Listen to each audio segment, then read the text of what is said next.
Sa puntong ito, makakusap natin si Senador Antonio Trillanes IV. Senator, good morning! Good morning po sa inyo, Igan, at good morning sa ating mga televiewers. Kasama ko rin po si Ray at si Ivan. Senador, 2.4 billion peso bank transaction ni Mayor Duterte. Sabi nyo, tip of the iceberg lang yun o yun na yung kabuuan? Ito po, dun po lang po ito dun sa mga bangkong nasilip natin, particularly sa BPI Julia Vargas branch and BPI Green Hills. Meron ding kaunti dun sa isang BDO branch, pero 550,000. Itong dito pa lang ho ito nakita natin kasi hindi natin alam yung mga nakapangalan sa ibang tao. Kaya dito lang tayo nag-focus kasi maliwanag na nakapangalan po ito sa kanya. Okay. Pero binabalikan kayo ng kampo po ni Mayor Duterte, kaugnay ng mga bank secrecy law. Paano nyo daw nakuha itong mga impormasyon na ito, Senador? Nako, ito na naman. Parang alabinay na rin ho ito, no? So, ang issue po sana na harapin muna itong 2.4 billion. Kasi kung questionin mo yung kung saan ko kinuha itong impormasyon na to, ibig sabihin, inaamin mo na meron kang 2.4 billion. Yan ang problema. Kailangan ayusin muna nila yung storya nila bago sila maglalabas. Ano? Kasi ganito po, no?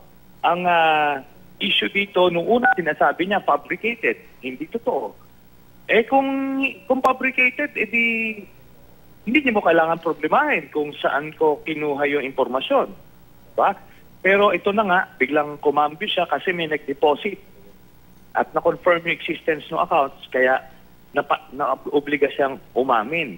Kaya nandiyan ho, hindi po ako yung issue. Ano man paano man nakuha yung impormasyon, ang tanong dito, totoo ba yung 2.4 billion pesos or not? Bukod ho ba rito, meron pang mga dagdag pa kayong impormasyon na ilalabas sa mga susunod pang mga araw, Senador? Meron pa ho. Meron pa. Alam nyo, Igan, maraming mga kababayan din natin nagtatanong kung bakit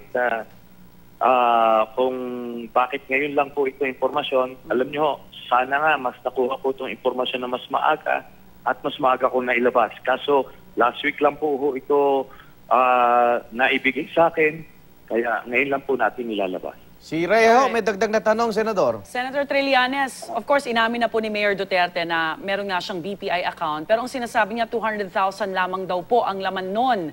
At meron po kayong hamon sa kanya sa Lunes. Ano ho bang magaganap dito, Senator Trillanes?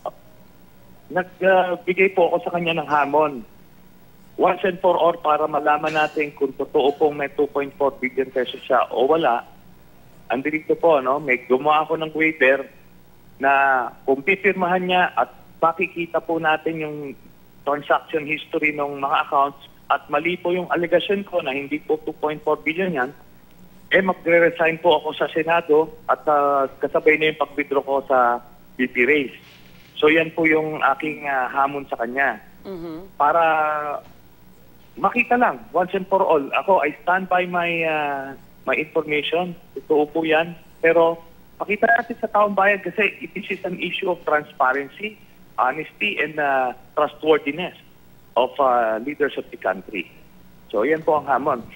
Sa Lunes po yan, pupunta po ako dun sa BPI Julia Vargas branch para antayin siya. Bigyan siya ng pagkakataon para pakita niya sa taong bayan na wala siyang tinatago. Alright. Of course, ang banat po ni Mayor Duterte sa inyo, pakawala at bayaran lang daw po kayo. Lalo na VP naman daw ho ang tinatakbuhan nyo, hindi naman presidente, bakit bigla nyong nilalabas laban sa kanya? Alam niyo po, hindi po ito bago sa akin. This is not the first time na ginawa ko ito. Mahirap po bumangga ng mga makakapangyarihang tao.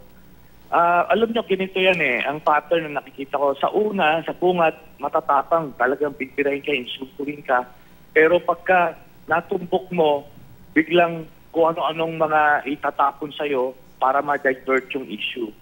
Ganyan na po yung pattern. Hindi po, sabi ko nga, itong si Mayor Duterte, by his own admission, mamamatay tao siya. Tapos ito, magiging presidente na daw siya in just more than a week. Sino namang politikong nasa tamang kumaga, yung traditional na politician, ang gagawin itong ginagawa natin. Di ba ho, mabigat po ito. Pero sa akin, ano pang sabihin mo, harapin mo na lang 2.4 billion. Meron ka ba o wala? May karagdagang tanong po ang aking kasamang si Ivan. Good morning, Senator. Bukod po sa mga deposit sa mga nasabing bangko, may mga property pa ba? Tulad ng bahay at lupa na hindi niya idineklara? Meron pa rin ho.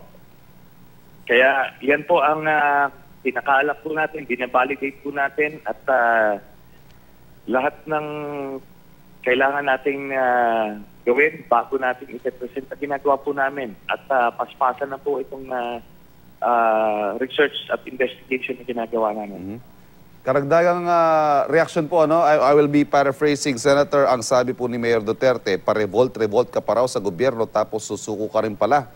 At kaya ka raw galit kay VP Binay ay hindi niya raw kasi na-produce yung warm body sa naipangako niya nung kasagsagan ng Makati siege. Ano po masasabi niyo rito?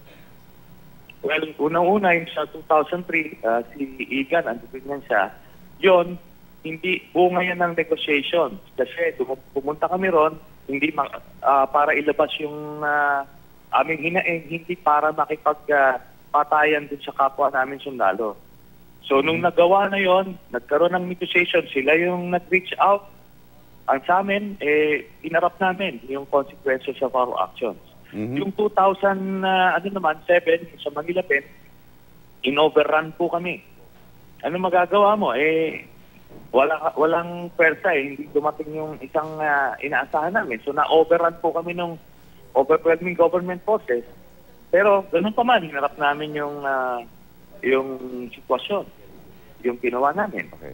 Tapos, itong sinasabi niya, again, ano ba ito? Parang sinasabi niya, mas matapang siya sa akin. O sige, kung mas matapang ka sa akin, di congratulations sa'yo. Ngayon, harapin mo na. Ilabas mo yung tapang mo, pirmahan mo yung waiver para magkaalaman na. Okay, Senator Trillanes, may tawag po sa inyo si Senador Cayetano Protector daw po kayo. Oo, pero alam niyo yung pangakakornihan na ganyan, hindi na uubra yan.